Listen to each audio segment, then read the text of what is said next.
सातवां ज्योतिर्लिंग है काशी विश्वनाथ श्री विश्वनाथ ज्योतिर्लिंग। यह ज्योतिर्लिंग उत्तर भारत की प्रसिद्ध नगरी काशी में स्थित है। इस नगरी का प्रलय काल भी लोप नहीं होता। उस समय भगवान अपनी वास भूमि इस पवित्र नगरी को अपने त्रिशूल पर धारण कर लेते हैं और सृष्टि काल आने पर पुनः यथास्थान रख देते हैं। भगवान विष्णु ने इसी स्थान पर सृष्टि कामना से तपस्या करके भगवान शंकर जी को प्रसन्न किया था। अगस्त्य मुनि ने भी इसी स्थान पर अपनी तपस्या द्वारा भगवान शिव को संतुष्ट किया था। इस पवित्र नगरी की महिमा ऐसी है कि यहाँ जो भी प्राणी अपने प्राण त्याग करता है उसे मोक्ष की प्राप्ति होती है। भगवान शंकर उसके कान में तारक मंत्र का उपदेश करते हैं। इस मंत्र के प्रभाव से पापी प्राणी भी सहज ही भवसागर की बाधाओं से पार हो जाते हैं। पुराणों में इस ज्योतिर्लिंग के संबंध में यह कथा दी गई है। भगवान शंकर पार्वती जी से विवाह करके कैलाश पर्वत पर रह रहे थे, लेकिन वहां पिता के घर में ही विवाहित जीवन बिताना पार्वती जी को अच्छा न लगता था। एक दिन उन्होंने भगवान शिव से कहा, आप मुझे अपने घर ले चलिए, यहाँ रहना मुझे अच्छा नहीं लगता। भगवान शिव ने उनकी यह बात स्वीकार कर ली। माता पार्वती जी को साथ लेकर अपनी पवित्र नगरी काशी में आ गए। यहाँ आकर वे विश्वनाथ ज्योतिर्लिंग के रूप में स्थापित हो गए। इस ज्योतिर्लिंग के दर्शन पूजन द्वारा मनुष्य समस्त पापों तापों से छुटकारा पा जाता है। प्रतिदिन नियम से श्री विश्वनाथ के दर्शन करने वाले भक्तों के योगक्षेम का समस्त भार भगवान शंकर अपने ऊपर ले लेते हैं। ऐसा भक्त उनके परम धाम का अधिकारी बन जाता है। भगवान शिव जी की कृपा उस पर सदैव बनी रहती है। श्री त्र्यंबकेश्वर। यह ज्योतिर्लिंग महाराष्ट्र प्रांत में नासिक से 30 किलोमीटर दूर पश्चिम में स्थित है। इस ज्योतिर्लिंग की स्थापना के विषय में शिव पुराण में यह कथा वर्णित है। एक बार महर्षि गौतम के तपोवन में रहने वाले ब्राह्मणों की पत्नियां किसी बात पर उनकी पत्नी अहिल्या से नाराज हो गई। उन्होंने अपने पतियों को ऋषि गौतम का अपकार करने के लिए प्रेरित किया। उन ब्राह्मणों ने इसके निमित्त भगवान श्री गणेश जी की आराधना की। उनकी आराधना से प्रसन्न हो गणेश जी ने प्रकट होकर उनसे वर मांगने को कहा। उन ब्राह्मणों ने कहा, प्रभु यदि आप हम पर प्रसन्न हैं, किसी प्रकार ऋषि गौतम को इस आश्रम से बाहर निकाल दें। उनकी यह बात सुनकर गणेश जी ने उन्हें ऐसा वर मांगने के लिए समझाया, किंतु वे अपने आग्रह पर अटल रहे। अतः गणेश जी को विवश होकर उसकी बात माननी पड़ी। अपने भक्तों का मन रखने के लिए वे एक दुर्बल गाय का रूप धारण करके ऋषि गौतम के खेत में जाकर रहने लगे। गाय को फसल चरते देखकर ऋषि बड़ी नरमी के साथ हाथ में तृण लेकर उसे हाँकने के लिए लपके। उन तृणों का स्पर्श होते ही वह गाय वहीं मरकर गिर पड़ी। अब तो बड़ा हाहाकार मचा। सारे ब्राह्मण इकट्ठा हो गौ हत्यारा कहकर ऋषि गौतम की भर्त्सना करने लगे। ऋषि गौतम इस घटना से बहुत आश्चर्यचकित और दुखी थे। अब उन सारे ब्राह्मणों ने कहा कि तुम्हें यह आश्रम छोड़कर अन्यत्र कहीं दूर चले जाना चाहिए। गौ हत्यारे के निकट रहने से हमें भी पाप लगेगा।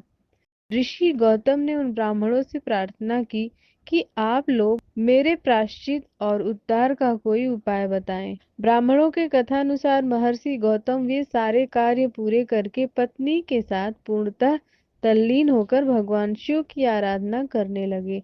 इससे प्रसन्न होकर भगवान शिव ने प्रकट होकर उनसे वर मांगने को कहा।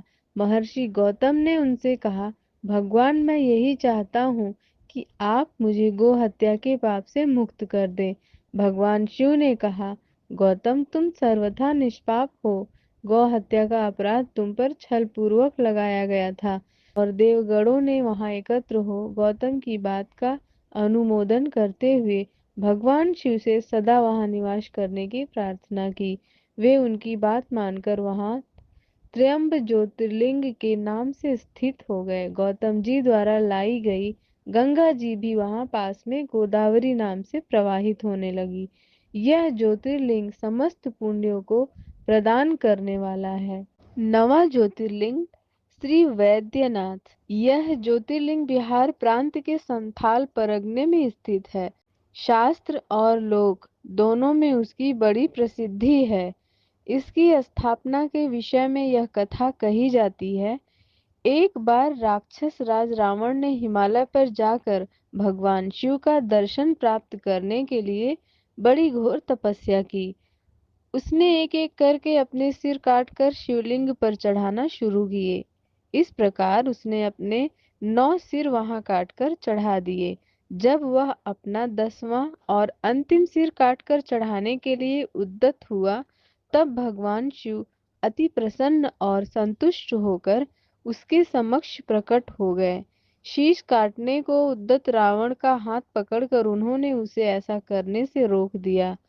उसके 9 सिर भी पहले की तरह जोड़ दिए और अत्यंत प्रसन्न होकर उससे वर मांगने को कहा। रावण ने वर के रूप में भगवान शिव से उस शिवलिंग को अपनी राजधानी लंका में ले जाने की अनुमति मांगी। भगवान शिव ने उसे यह वरदान तो दे दिया, लेकिन एक शर्त भी उसके साथ लगा दी। उन्होंने कहा, तुम शिवलिंग ले जा सकते हो, किंतु यदि रास्ते में इसे कहीं रख दोगे तो यह वहीं अचल हो जाएगा, तुम फिर इसे उठा ना सकोगे। रावण इस बात को स्वीकार कर उस शिवलिंग को उठाकर लंका के लिए चल पड़ा। चलते चलते एक जगह मार्ग में उसे लघुशंका करने की आवश्यकता महसूस हुई। वह उस शिवलिंग को एक अहीर के हाथ में थमाकर लघुशंका की निवृत्ति के लिए चल पड़ा। उस अहीर को शिवलिंग का भार बहुत अधिक लगा और वह उसे संभाल न सका। विवश होकर उसने शिवलिंग को वहीं भूमि पर रख दिया।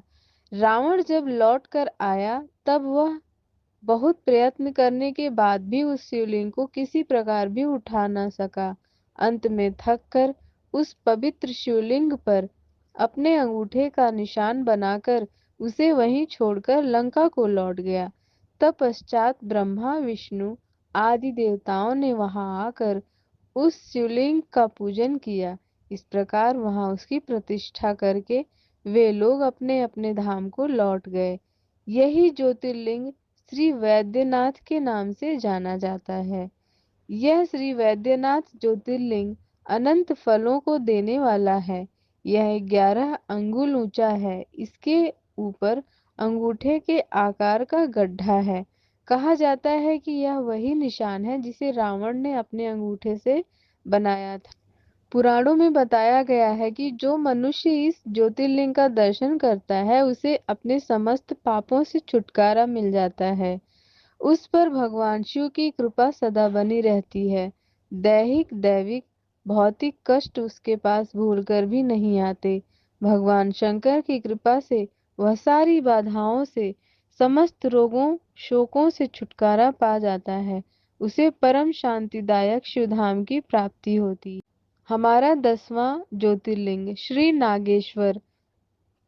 भगवान शिव का यह प्रसिद्ध ज्योतिर्लिंग गुजरात प्रांत में द्वारिकापुरी से लगभग 17 मील की दूरी पर स्थित है। इस पवित्र ज्योतिर्लिंग के दर्शन की शास्त्रों में बड़ी महिमा बताई गई है। कहा गया है कि जो श्रद्धा पूर्वक इसकी उत्पत्ति और महात्म्य की कथा सुनेगा, वह सारे पापों से छुटकारा पाकर समस्त सुखों का भोग करता हुआ अंत में भगवान शिव के परम पवित्र दिव्य धाम को प्राप्त होगा।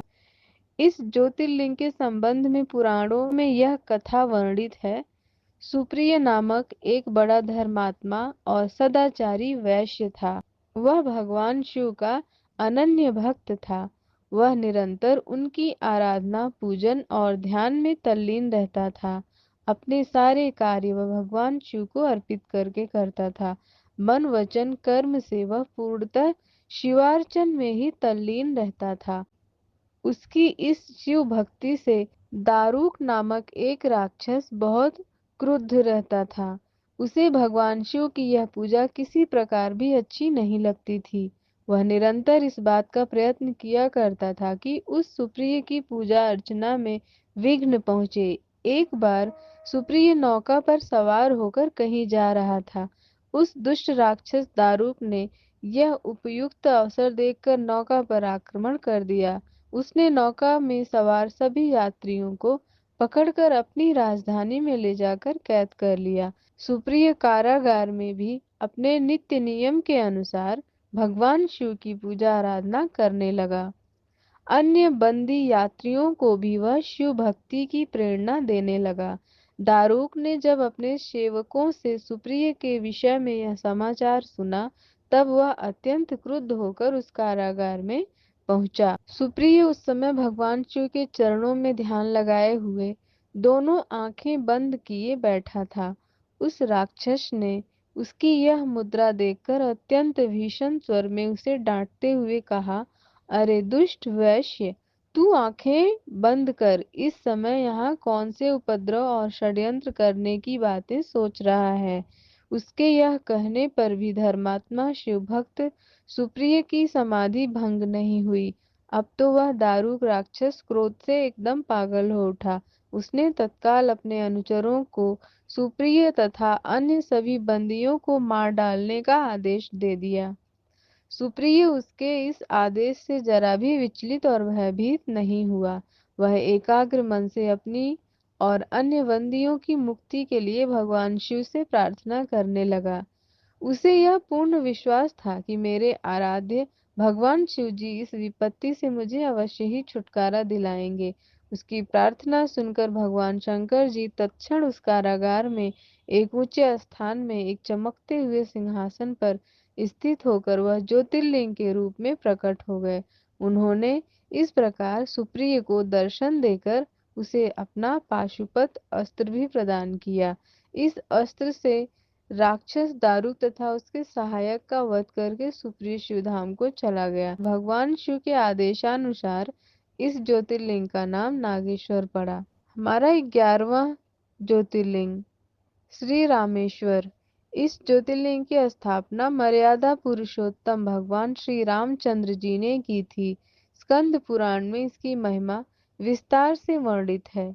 इसके विषय में यह कथा कही जाती है, जब भगवान श्री रामचंद्र जी लंका पर चढ़ाई करने के लिए जा रहे थे, तब इसी स्थान पर उन्होंने समुद्र की बालू से शिवलिंग बनाकर उसका पूजन किया था।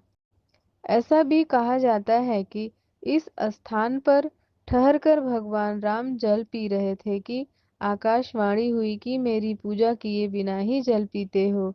इस वाणी को सुनकर भगवान श्री राम ने बालू से शिवलिंग बनाकर उनकी पूजा की तथा भगवान शिव से रावण पर विजय प्राप्त करने का वर मांगा। उन्होंने प्रसन्नता के साथ यह वर भगवान श्री राम को दे दिया। भगवान शिव ने लोक कल्याणार्थ ज्योतिर्लिंग के रूप में वहां निवास करने की सबकी प्रार्थना भी स्वीकार कर ली। तभी से यह ज्योतिर्लिंग यहाँ विराजमान है। हमारा यह 12वां और अंतिम ज्योतिर्लिंग घृष्णेश्वर। द्वादश ज्योतिर्लिंगों में यह अंतिम ज्योतिर्लिंग है। इसे घुष्मेश्वर, घृष्णेश्वर या घृष्णेश्वर भी कहा जाता है। इस ज्योतिर्लिंग के विषय में पुराणों में यह कथा वर्णित है। दक्षिण देश में देवगिरी पर्वत के निकट सुधर्मा नामक एक अत्यंत तेजस्वी तपोनिष्ठ ब्राह्मण रहता था। उसकी पत्नी का नाम सुदेहा था। दोनों में परस्पर बहुत प्रेम था। किसी प्रकार का कोई कष्ट उन्हें नहीं था, लेकिन उन्हें कोई संतान नहीं थी। ज्योतिष गणना से पता चला कि सुदेहा के गर्भ से संतानोत्पत्ति हो ही नहीं सकती। सुदेहा संतान की बहुत ही इच्छुक थी। उसने सुधर्मा से अपनी छोटी बहन से दूसरा विवाह करने का आग्रह किया। पहले तो सुधर्मा को यह बात नहीं जची, लेकिन अंत में उन्हें पत्नी की जिद के आगे झुकना ही पड़ा। वे उसका आग्रह टाल नहीं पाए। वे अपनी पत्नी की छोटी बहन घुष्मा को ब्याहकर घर ले आए। घुष्मा अत्यंत विनीत और सदाचारिणी स्त्री थी। वह भगवान शिव की अनन्य भक्त थी। प्रतिदिन 101 पार्थिव शिवलिंग बनाकर हृदय की सच्ची निष्ठा के साथ उनका पूजन करती थी। भगवान शिव जी की कृपा से थोड़े ही दिन बाद उसके गर्भ से अत्यंत सुंदर और स्वस्थ बालक ने जन्म ले लिया।